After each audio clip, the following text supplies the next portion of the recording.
area is I want to talk directly to the Sri Lankan business. Prime Minister of Islamic Republic Raja Pakistan, the Prime Minister of Socialist Republic of Sri Lanka.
The presence of the two prime ministers and the high dignitaries of the two countries, and this is a wonderful feeling for all. Pakistan, and please do come. To conclude relations, we must imagine what our future relations as to how we can cooperate with each other. Let's make films together. We would like you to come and consider making investments there, taking up positions there. We have the Hambantota Industrial Zone. Let's see whether we can have partnerships there and forward. And that would be a great tribute to a great man. And I think we owe it to him as well as to our own countries. Mr. Prime Ministers, I really appreciate this, that this great partnership would be a truly winning partnership for Sri Lanka and for Pakistan. Thank you very much. Through technology. And so I must say, I thank the President because I'm immediately going to go back and bring in technology to reduce. We can of course again learn from Sri Lanka because you have quite advanced, asked the business community in Sri Lanka to participate in our CPEC project. CPEC is God Almighty asks you give honor to whom you please, and you disgrace whom you want. Ladies and gentlemen, Assalamu alaikum and good afternoon. Organized by the Ministry of Commerce, Trade Development Authority of Pakistan, and Board of Economic Development of our people, in the region, and the recent British today, we will not only assist our business community and enjoy excellent relation, but today it is Out, ladies and gentlemen. His Excellency Mahendra Rajapaksa, Prime Minister. The aim of this conference is to bring the business trade through the FTA. We had a very constructive meeting with the patronage of our Prime Minister. The Ministry of Commerce has been interacting. In the same manner, Uzbekistan, Central Asian Republic, and China.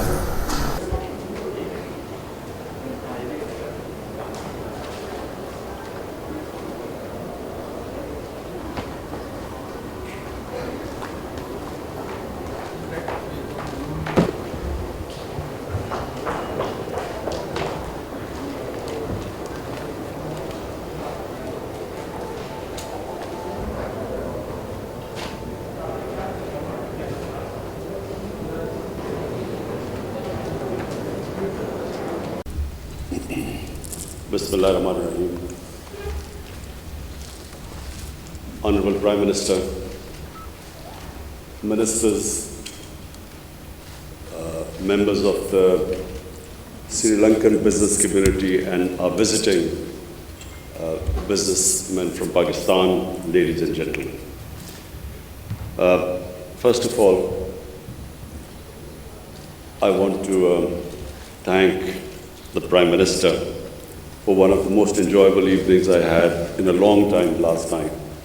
Partly because, of course, Corona, we never had evenings like that. But it was good to see the cultural show and a really relaxed evening, and not to mention the amount of food that I consumed that I haven't had for a long time. Ladies and gentlemen, my motivation in politics was only one: poverty alleviation.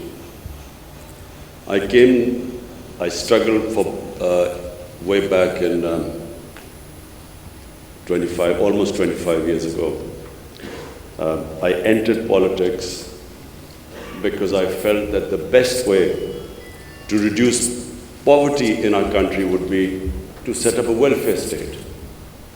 Before entering politics, I had built a cancer hospital in Pakistan.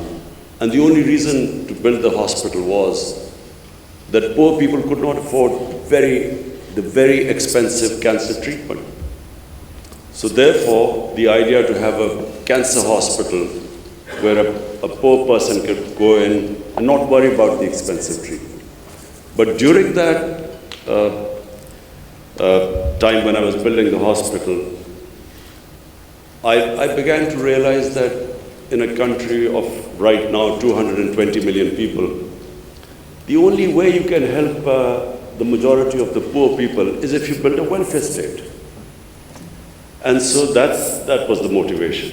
And today I must say, I had a very good conversation with the President because I realized that he also was motivated by poverty alleviation. And so the current problem in Pakistan which we face is food inflation. And so we were discussing how to bring down the prices of food items. And so we came up, he told me how he went to China and he actually visited various farms from where he discovered that how the Chinese how they had reduced the gap between the wholesale and the retail. So previously, and in our country right now, what the farmers produce and what that produce is sold in the retail shops, there's a huge gap. And so the Chinese reduced that gap through technology. And so I must say, I thank the President because I'm immediately going to go back and bring in technology to reduce this gap. The other way we can reduce poverty is through investment, is through promoting profitability, business. And so that's my second emphasis right now. We have completely changed our policies in Pakistan, which have sadly been there for almost 40 years, where the mindset was against profitability and obviously against businesses. The whole government structure, the bureaucratic structure evolved such that it was an impediment in the way of investment and the business community. So this whole mindset we have been trying to change in the last 2 years and removing all the impediments, which translates into the expression ease of doing business. And we have really improved 28 spots. We've come down, our ease of doing business has improved according to the World Bank. And so the whole idea is that we generate wealth, and from that wealth we can then spend on the bottom half of our population and lift them up from poverty, which is actually what China did. And China, I must say, one thing I admire about them is that country in human history has ever taken out almost 700 million people out of poverty in 30 to 35 years. It's never been done before. And so this is something which, your president and I had a long conversation. And of course, I've been emphasizing since we've come into power. So the reason behind backing our businesses, the business community and investment, is that if the final goal is to alleviate poverty, create wealth, alleviate poverty. The third thing you need to create wealth in any country is stability, is political stability, is having good relationship with your neighbors. Because one thing which Sri Lanka and we have had in common is that whenever you have conflict or terrorism, as Sri Lanka and Pakistan suffered from, then the first thing that it affects is the business climate, is investment, and in your case, tourism. In Pakistan also, but our tourism, of course, is not as developed as in Sri Lanka. But tourism also gets affected, and of course, Sri Lanka has suffered from. So, immediately when I came into power, I approached our neighbor, India, explained to them, to Prime Minister Modi, that the way forward for the subcontinent is for us to resolve our differences through dialogue and then improve our trading relationship and diffuse the tension. I didn't succeed, but I'm optimistic that eventually sense will prevail that the only way we in the subcontinent can get people out of poverty is have trading relationship, improve our trading relationship, live as civilized neighbors like the Europeans live. Germany and France have, God knows how many wars they've fought and how many millions have been killed fighting each other. But today, it's unthinkable for them to have a conflict because they're so interlinked together because of business. They're so interlinked, the trading ties are so strong, and especially after the European Union, that it's unthinkable that these countries could ever have another war. So similarly, my dream for the subcontinent is that we resolve our difference, and our difference is only one. It's the Kashmir issue. All we want is it to be resolved according to the United Nations Security Council resolution. And this can only be resolved through dialogue. What we've seen in the world in the last 20, 30 years, that when you have conflict between nations, it only breeds more conflicts. A nation goes into war supposedly to solve one problem, they create 5 other problems after that. You have a war and the US goes into Iraq to finish off supposedly Al-Qaeda, but then you have ISIS in return. So, conflicts are no way of solving problems. And I again give the example of China because President Xi specifically spoke to me. He said he also has problems with their neighbors. But all these problems are subservient to trade. Everything is subservient to investment and well-being and business. And so, the same thing should apply in the subcontinent. We need to resolve our differences through dialogue, not through conflict. Because eventually, when you do not trade, when these huge, the subcontinent with almost 1.3 billion people, imagine the potential it has. It is one of the biggest markets. And the only thing, in my opinion, keeping it where it is right now, unfortunately, is that our inability to resolve our political differences through dialogue. I also feel that, and I want to believe that Pakistan can play its part in reducing the rising tensions between the United States and China. Some 50 years back, it was Pakistan which opened up China for the United States. It was Pakistan who organized the meeting between Henry Kissinger and the Chinese. So we hope that we can again play our part. We'd much rather be a country which, rather than becomes part of rivalries between countries, we actually become a country that brings other nations and humanity together. Back to Sri Lanka. We have a relationship that has huge potential for both the countries. From Pakistan's point of view, I think the most we can learn from Sri Lanka is in tourism, because you have a much more advanced tourism industry compared to us.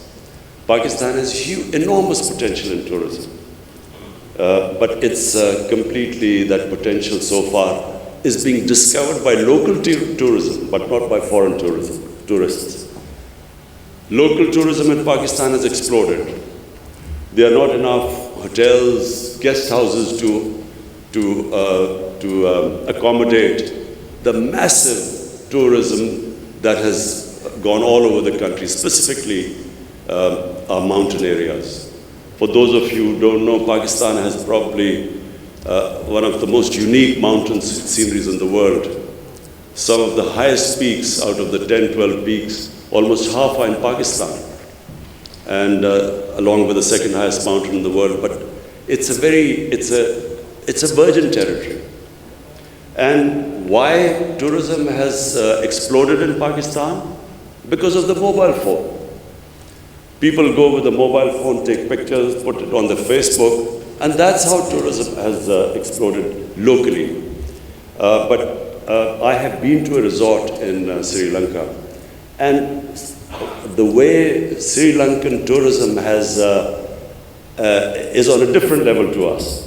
So therefore, I've brought a tourism minister here, and we would like to have contacts with you in developing resorts in most of our, not just mountain areas. Pakistan also has probably the most undiscovered religious tourism.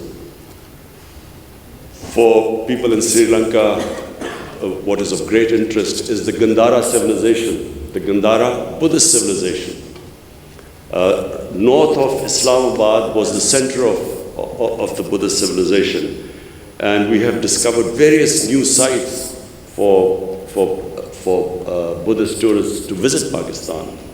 We had a group of South Korean monks coming in who now have shown great interest in a trail where we would make it for the Buddhist community to actually make a trail for them all over where they can visit various shrines.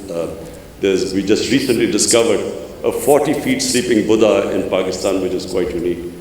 So, apart from mountain tourism and religious tourism, we have a coastline, which is where we can, of course, again learn from Sri Lanka, because you have quite advanced beach tourism.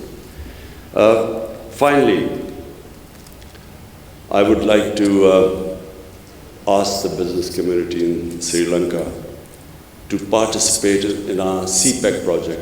CPEC is an initiative of the BRI, the Chinese Belt and Road Initiative. And it opens the opportunity, as our Commerce Minister just mentioned earlier, that it opens the opportunity of Sri Lankan businesses right up to Central Asia. It gives you an opportunity of connecting from Gwadar, which is the port, right up to Uzbekistan and the Central Asian states.